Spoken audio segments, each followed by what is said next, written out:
You are in for a true treat. The wittiest, most intelligent content creator on YouTube. Always calm and polite. Here is the ineffable Muckster.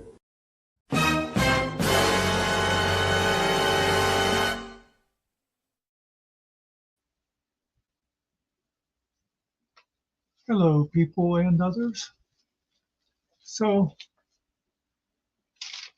I didn't get to this yesterday. Stuff was happening. Or maybe I was just sleeping. You never know. But I hate to let down the almost half a dozen people who look for this every week. So, we got us the journal from Friday, October 3rd, 2025. Something I just noticed when I picked up the paper that I don't think I've ever shown before. Look underneath the name of the paper. It says the newspaper of character. I think it probably should be characters because there's some word people that do the writing for it. But anyway, the stars of the week are going to be CCCTC students. We'll find out later what the heck that means. Okay, we got a headline. Local coal mining company files complaint with State Inspector General against DEP official. DEP is Department of Environmental Protection in Pennsylvania. Local coal charges mine inspector with knowingly filing false police report out of revenge, urges Inspector General to investigate and address alleged fraud, waste, abuse, and corruption within DEP's Moshannon District Mining Office. The coal company is A.W. Long Coal. And I'm not going to go through the whole article, but I think you get the gist of them not being happy with an inspector. Again, if you have access, you can always get the paper and read the whole thing. Oh God. Solar shutdown to Ampliform will make its pitch to Rush Monday and Tuesday regarding massive solar project. It's another one of those things that's been in this paper every week for the last couple of months. MBES draws 430 to Grandparents' Day Bingo for Books event. Okay, it's Moshannon Valley Elementary. That seems like a cool idea. They had the grandparents come to school that day and play bingo with the kids, and obviously if the kids got bingo, they won a book. No, I see there it says grandparents were treated to breakfast, refreshments catered by the district's food service company. That seems like a neat idea. Here we have Phillipsburg Elks promotes scholarship awarding $2.52 million nationwide to high school students. The scholarships are designed for graduating seniors. You have the opportunity to apply for one of 480 most valuable student scholarships worth $4,000 or one of 20 scholarships worth $30,000.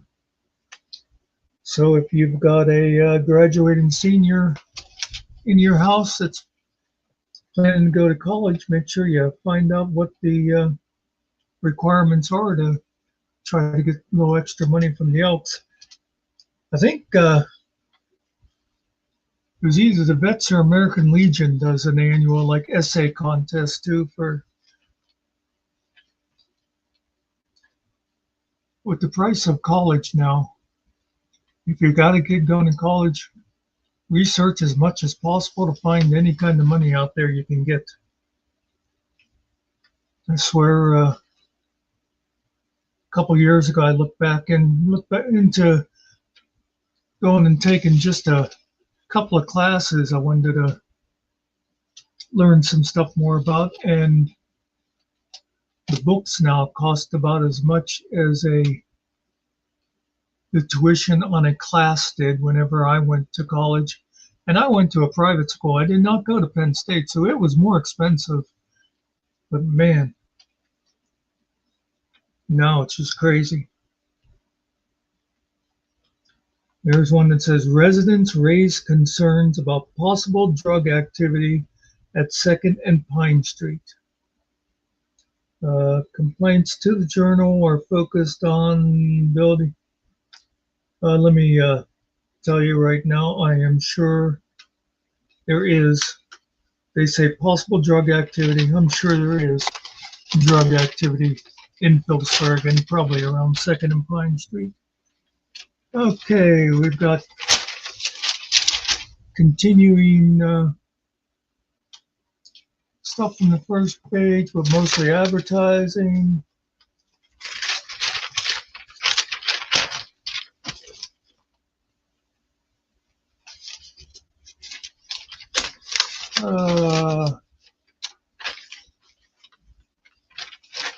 We have obituaries, a police report,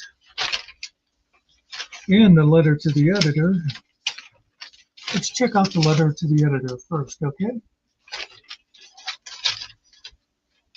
No complaints? Okay, I'm going with the letter to the editor. Dear editor, by the way, this is from Patricia Turner of Phillipsburg. I was so happy when I got the Journal on September 19th. Really? When our mayor, John Strano, complained about the post office. I've been trying for a while about getting a ramp up to the post office. First, I checked at the post office, was told to check with the Historical Society, something about a grandfather clause. Okay, so if you know what a grandfather clause is, that's like when you have a building that was around before the ADA. That's what, yeah, ADA. It means you don't necessarily have to bring it up to the standards, but why would they send them to the Historical Foundation? That doesn't make sense to me, but let's see. I'm sure if grandfather knew how much trouble the young and old got getting into the post office, he would turn over his grave. I haven't checked with the Historical Society yet. Now this makes more sense to me. I stopped in Scott Conklin's office and was told he couldn't help me. Okay, Scott Conklin is state representative. She really should go to I hate to say it, but Glenn Thompson. He's the U.S. representative. But that's where I would start. I would also send a letter to the district postmaster, I believe. Phillipsburg post office is in the Johnstown district. I would send a letter there about it. You know, they use that grandfather clause to get around it, but that doesn't mean they shouldn't fix it if possible. Let's see, well, she went to Scott Conklin. I wrote to Governor Josh Shapiro. His staff wrote back that he couldn't help me. They gave me our senator's name. I wrote to John Fetterman. His constituent,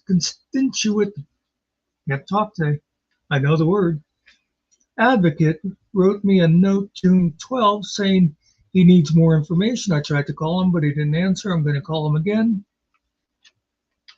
To walk up to the back of the post office is dumb. I think a ramp would be better than lift, but anything is better than what we have now.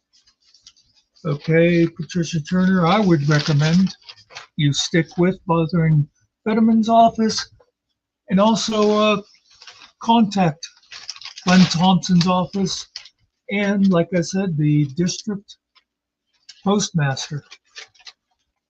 Go ahead and bother them all and keep bothering them until they give you a good reason. Okay, here's the obituary. Ronald L. Britton, 1942. That's an Osceola guy. I know Ron a little bit. He's a good guy. Police report.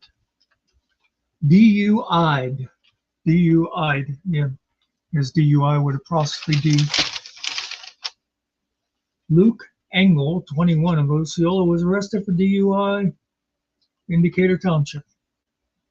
Also DUI'd. David Luzier, 41, of West Decatur, was arrested for driving while under the influence of drugs in Bradford Township. Fleeing and eluding. Jason Plusquelic, 47, of Houtzdale, was arrested for fleeing and eluding police in a vehicle after they attempted to detain him at a traffic stop in Woodward Township.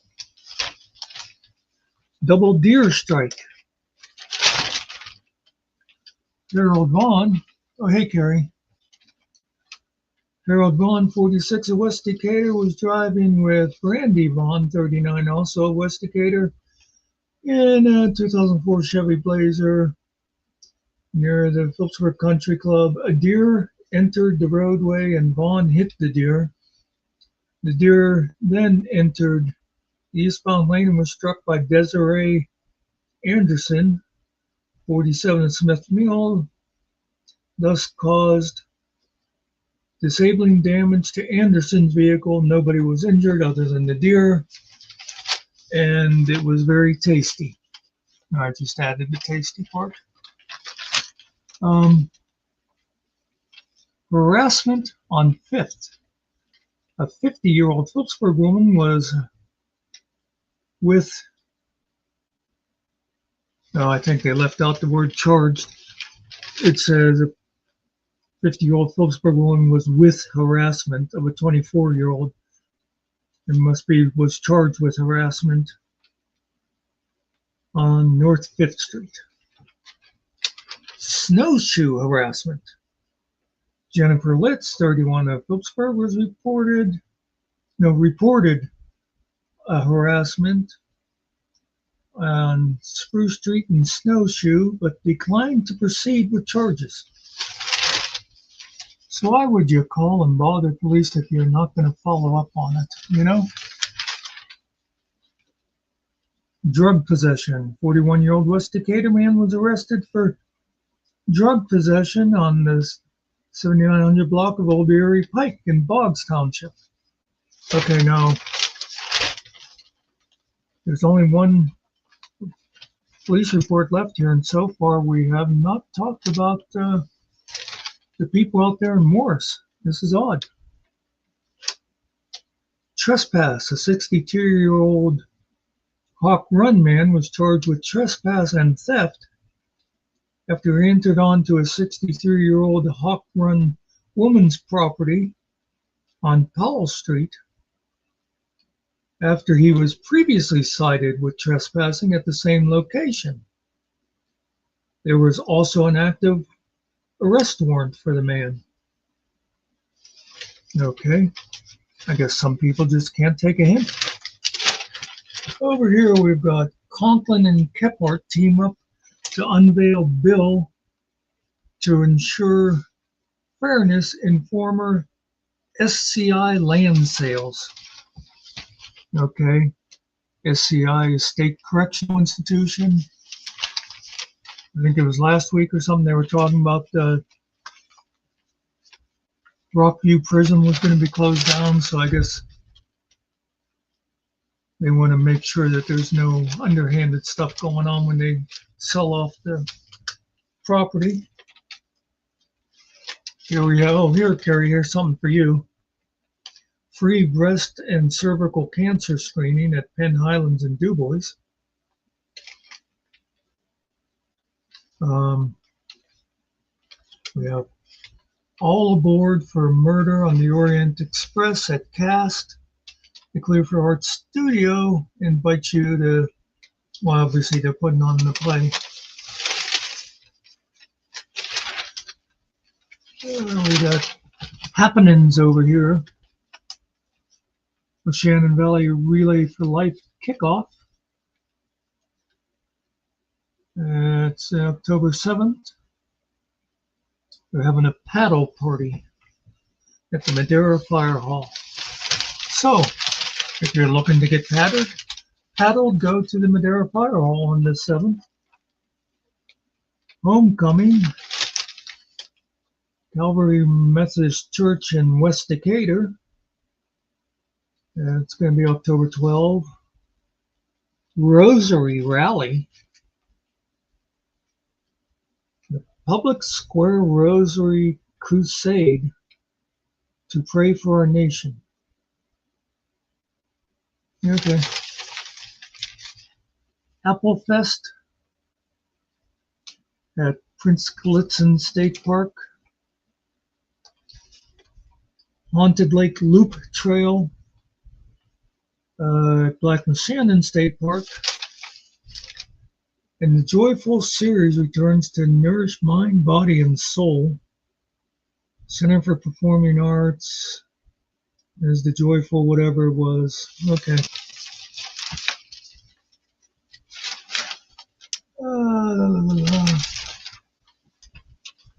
Oh, here we are, the stars of the week already. CCC TC students. Oh, I thought that's what the CCC thing minor stood for. It is Clearfield County Center for Technology, no, Career and Technology Center. I think that's what we used to call VOTEC. And it says partnership with Diamondback and the Challenge Program to help students prepare for successful futures. Anyway, I'll show you. There's pictures of the kids.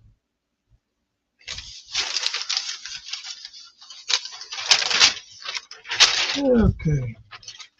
Yep.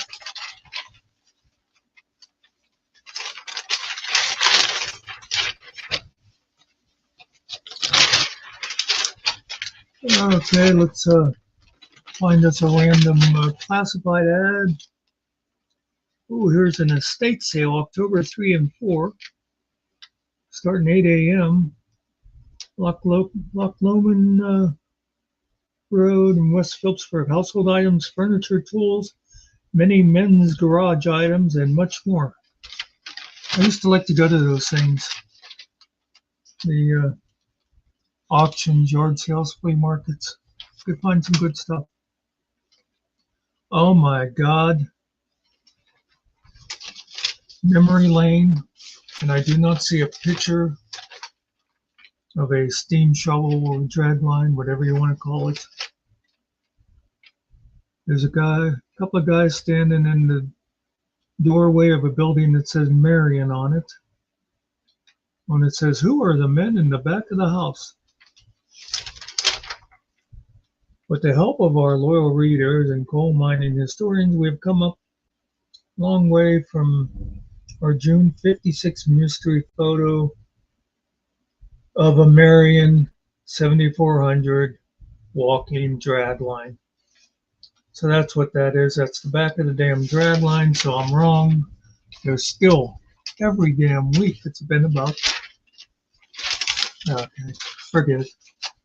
Let's check out, see what might be happening at the grocery store. We got Frank's Red Hot Sauce for $3.77. It's not a bad price when you think about it. One of those Frank's bottles lasts a long time. Let's see what else we have. We have Blue Bunny ice cream, 2 for $7. English muffins are BOGO. I think that's been in here several weeks in a row. Several weeks in a row. About 7 weeks in a row. And Oranges, meat, other stuff. Oh, here. Let's see. Oh, that's not what I thought it was. Essential everyday sugar. $2 each for a 4-pound bag. You know, some people would remember when sugar used to come in a 5-pound bag. It's something, things like sugar and coffee and flour and all that stuff. The bags have shrunk, the prices go up. Anyway, that's all the news. I'll see you again next time. Thanks for stopping in, Carrie. And that's the way it is. Well, that was disappointing.